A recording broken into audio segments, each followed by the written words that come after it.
James Madison, the fourth president of the United States, once said, "Wherever the real power in a government lies, there is the danger of oppression."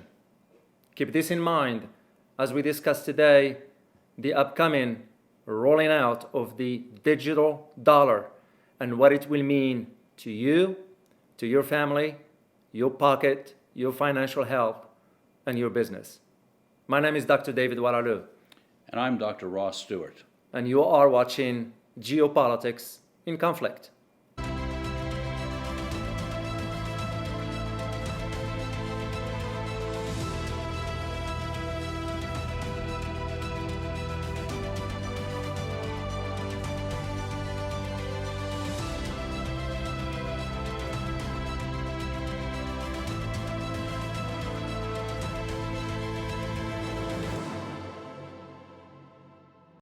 On our last show, we discussed the digital yuan.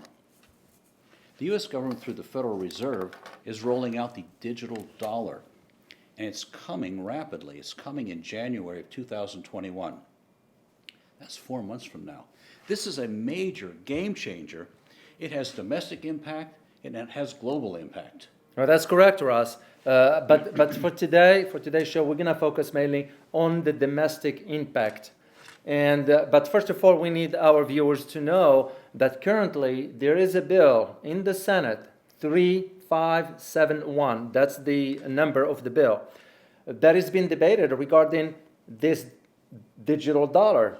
What's interesting about this bill, besides its language, which, by the way, we do have a link to it at the bottom of the screen. What's interesting about this bill is that it's been introduced to both houses, the House of Representatives and the Senate at the same time. This is unusual for how usually legislation becomes a law and so forth for our system it works.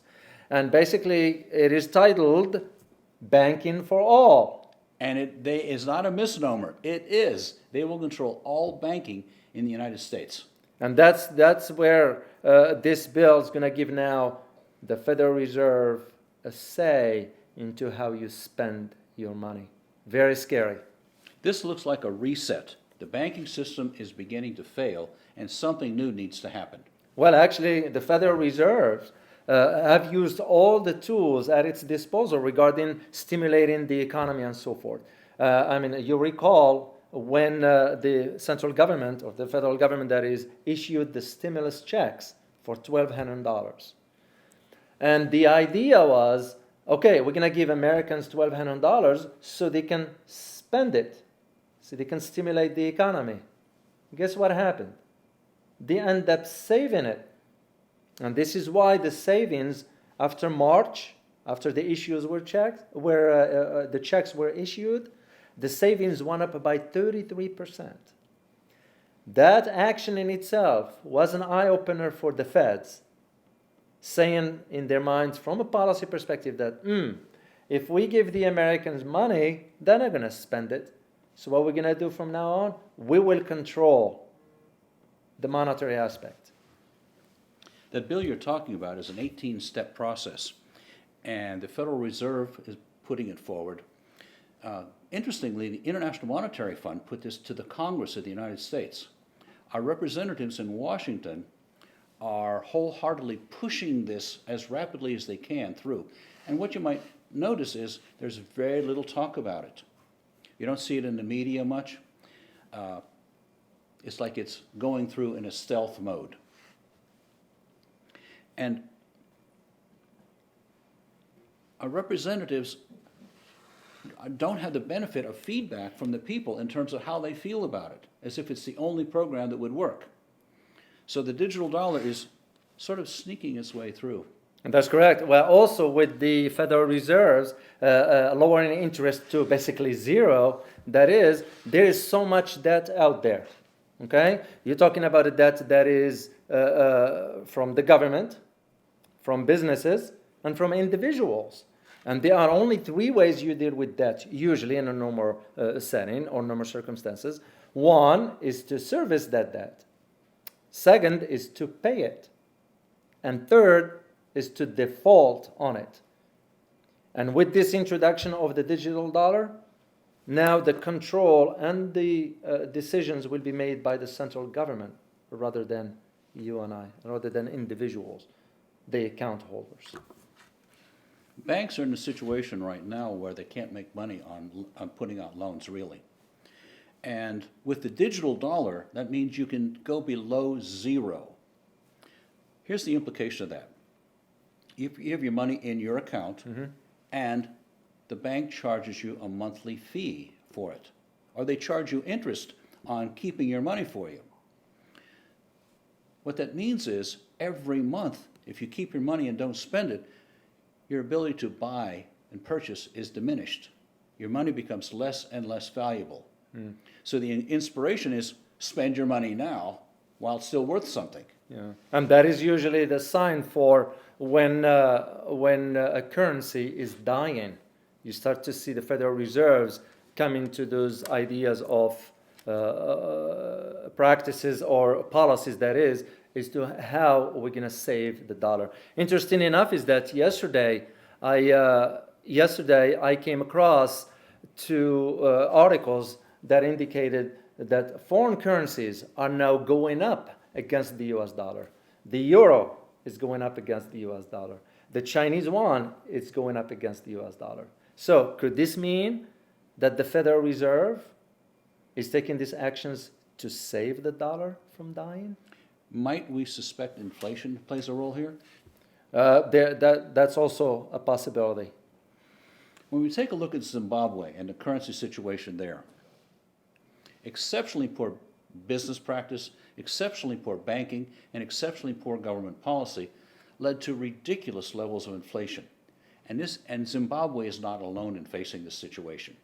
No, that's usually with any currency that is dying, that's what you would expect. The money will become some sort of, with no value whatsoever. And same what happened in Venezuela, for example, what happened in Cuba before, and of course with Zimbabwe, and as another example.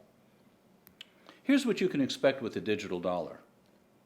The Federal Reserve, that's the government, will know how you spend your money. There's no more monetary privacy. Well, that means we are not, aren't we living in a democracy? We're supposed to spend our money the way we want to? The government can take your money without notifying you, and you have no recourse. You have no choice in the matter. Taxes, fines, disapproval of how you spend your money. Based on controlled inflation, you are heavily encouraged to spend your money, whether you want to or not, because your money is rapidly losing purchasing power. It's shrinking. And the success of the digital dollar depends on people's confidence in the paper dollar. That's questionable right now. Also, with paper money in hand, people feel more in control. That's correct. Well, this is where those accounts are called the Fed's account. So that wasn't, I can only imagine the confusion that this one is creating, because an average citizen who's concerned about, let's say, what's for dinner tonight, he or she is not going to understand the language that is introduced in the bill. In the last few days, you and I have spoken to several senior business and finance professionals. When we brought up the topic of digital currency, universally they said, we never heard of it. These are very high-level people. And it lets you know that this is not very well presented to the public, and even the financial circles aren't talking much about it.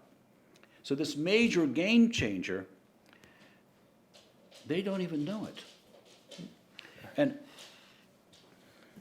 one of the things that we heard over and over again is, well, we've been dealing with digital money for a long time. Look at your debit card. Look at your credit card. Look at all these things that are also already digital. This is nothing like that. Yeah, it's completely different. It's completely different. And when you add the national debt to the equation, which is the national debt right about $26 trillion right now, the idea of this digital dollar, all it's going to be an entry into a ledger, basically, as liabilities. And we're not going to get into the accounting aspects of it, but it's just to highlight the complexities of understanding what this digital dollar is going to do to people's pockets and finances and so forth. David and I hope that this brief overview of the new digital dollar will help you understand its impact to you and your family. As always, stay informed.